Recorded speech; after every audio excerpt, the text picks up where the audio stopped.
tranquilos aqui para esses nossos encontros, né, semanais. Sempre frisando, né, encontros semanais para nós é bate-papo de terreiro, conversa de terreiro. E, evidentemente, que nós, cada vez que abrimos essa ritualística, a gente não foge muito do script, né, que é a programação de Deus. Lembrando que, diferente dos sítios de sábado, tal como aconteceu agora sábado passado, os nossos encontros de terças, nós buscamos refletir sobre muitas temáticas. E na semana passada eu falava da importância da gente trabalhar os aspectos de purificação espiritual. Isso deve ser extremamente abstrato para algum de vocês, como se trabalhar a purificação espiritual. Já que o espírito ele é imaterial, já gera um paradoxo por ele. Mas evidentemente, quando nós utilizamos o sentido espiritual, nós nos colocamos nessa condição espiritual, ainda tem que esteja encarnado, mas a nossa condição de manifestação é humana. E a gente usa um organismo de manifestação, a gente chama de corpo físico. E esse corpo físico é o que nos permite, através dos sentidos, nos interagir com as realidades mais diversas. Desde os aspectos mais densos, né? Então, eu consigo, por exemplo, pegar um objeto e saber que eu estou pegando um objeto. Não ficar aquela coisa solta. E na nossa condição humana, ainda que sejamos espíritos, nós temos o que a gente chama de caminho evolutivo. Esse caminho evolutivo é a proposta encarnatória. Então todos nós, quando reencarnamos aqui, ou voltamos, né, a essa experimentação humana, nós temos algumas matérias, né, que precisamos reaprendê-las. E através dos sentidos que temos, né, que é a percepção sensorial e extrasensorial, a gente interage com as várias realidades do mundo. Inclusive, uma delas é nos perceber como espírito. Então a percepção, ela foge dos órgãos, dos sentidos convencionais. Então a gente fala de tato, olfato, paladar, visão, audição. Esses são os sentidos conhecidos. Mas o que a espiritualidade nos propõe? Que a gente amplie esse leque de percepção. E vai nos dizer continuamente que existem outras realidades muito mais amplas do que essa nossa densa. E aí, quando a gente começa a entender esse arcabouço, né, de manifestação, a gente vai se lembrar, né, que nós, espíritos, imaterial, tivemos que adquirir corpos. E esse é o mais denso. E é dentro desse corpo mais denso, dentro desse organismo mais denso, que nós temos que provar o quanto somos bons. E o pior de tudo, sabe o que acontece? Que a maioria de nós, 99,9%, esquecemos tudo que vivenciamos no dia passado. A gente não lembra as nossas encarnações anteriores, a gente não lembra quem foi o nosso inimigo, quem foi os nossos amigos. E aí o que a gente tem? Nós temos referências. E essas referências, geralmente elas vêm como contingências humanas. Aí nós temos desafios que são dentro do grande grupo social, né, que é a própria sociedade, mas alguns muito pontuais, em especial dentro da família. Às vezes a gente pode estar ali encarnado num grupo, num seio familiar, com um inimigo de reencarnações passadas. E não se dá conta disso, porque o esquecimento do mergulho na matéria nos coloca nessa condição. E aí a gente cria o que a gente chama de aspecto ilusório. A gente continua entendendo que somos só essa matéria, temos que vivenciar tudo que puder ser vivido e degustado aqui nesse plano dentro. E aí vamos deixando para o segundo plano as coisas mais importantes, que são as essenciais. Qual que é o desafio? Foi isso que eu falei para vocês no último encontro de terça. A gente sair desse aspecto ilusório. Para a gente sair dessa programação ilusória, nós precisamos, em primeiro momento, nos reconhecer como essência espiritual. E aí, não cabe, sabendo de algumas informações, a gente se equivocar novamente, achamos que somos só apenas esse ser que vai viver aqui 50, 60, 70, 80 anos e acabou tudo. Não acontece assim.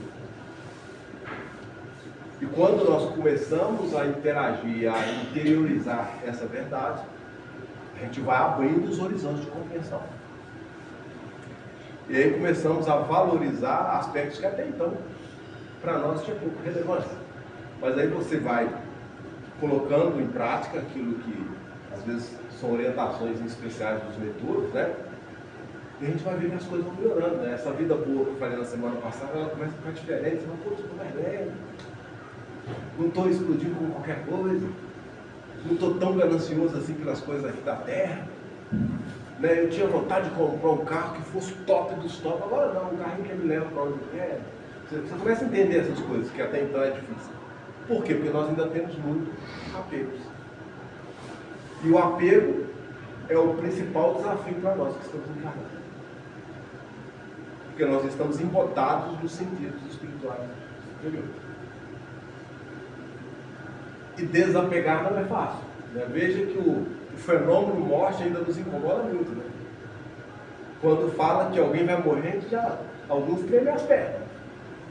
Se for um parente, então, aí a coisa fica séria. Por quê? Porque a gente não está preparado para viver com essa realidade que, do ponto de vista material para nós, ela é muito subjetiva. E aí entra o ensinamento do Caboclo Corpóreo. Não sei se vocês vão se lembrar. Viver a vida e saber se preparar para a morte. Para a gente não ser pego de surpresa. Só que a gente não pode deixar esse viver a vida se preparando para a morte para os últimos momentos, que a gente já está lá no leito, ruim, cheio de doença, o corpo já não serve mais para as coisas da matéria, né? A gente lembra de Deus. A gente lembra desse mundo espiritual. Percebe o apego? Ou seja, no desespero a gente lembra de Deus, mas na hora que as coisas estavam ruins.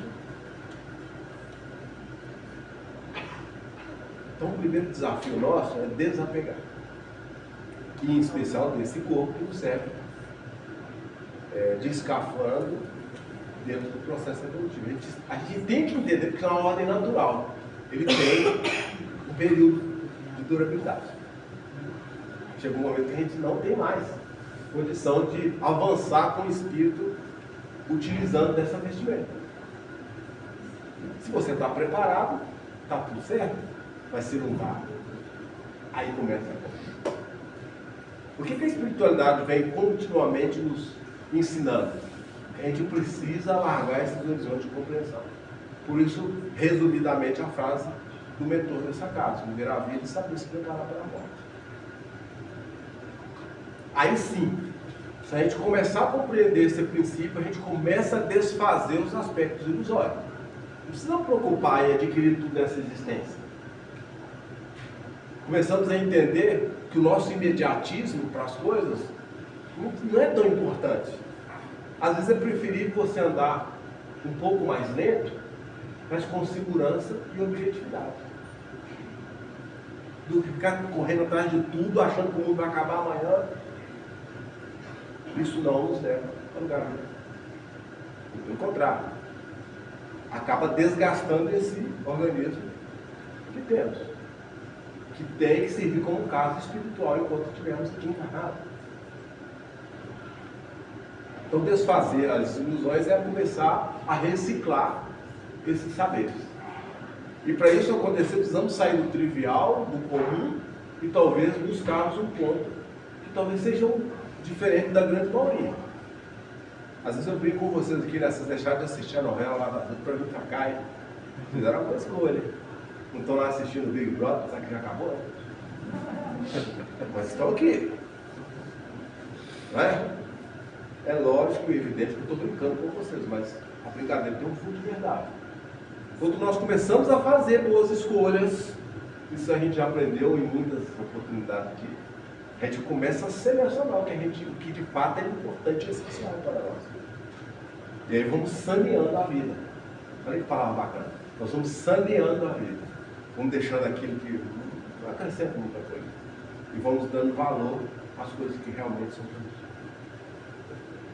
Eu consigo olhar para muitos de vocês aqui e ver que vocês já nos acompanham há muito tempo. Eu sempre uso ela aqui como referência, que está sempre pertinho aqui de mim. Mas eu consigo ver você que já tem há mais tempo, você que está atrás. A gente já conhece as coisas. E o mais interessante, quando a gente fala em desapego, e eu encerro aqui, eu queria que vocês refletissem sobre isso. A Chopin é uma casa de transição. Ela não tem a intenção de fazer proselitismo. A Chopin é uma casa de esclarecimento espiritual. Ela veio para ensinar vocês a caminhar. Não importa vocês têm outras bandeiras religiosas, têm outras bandeiras políticas. Para nós isso aqui não interessa. Nesse exato momento aqui nós estamos dialogando a respeito da importância do espiritual.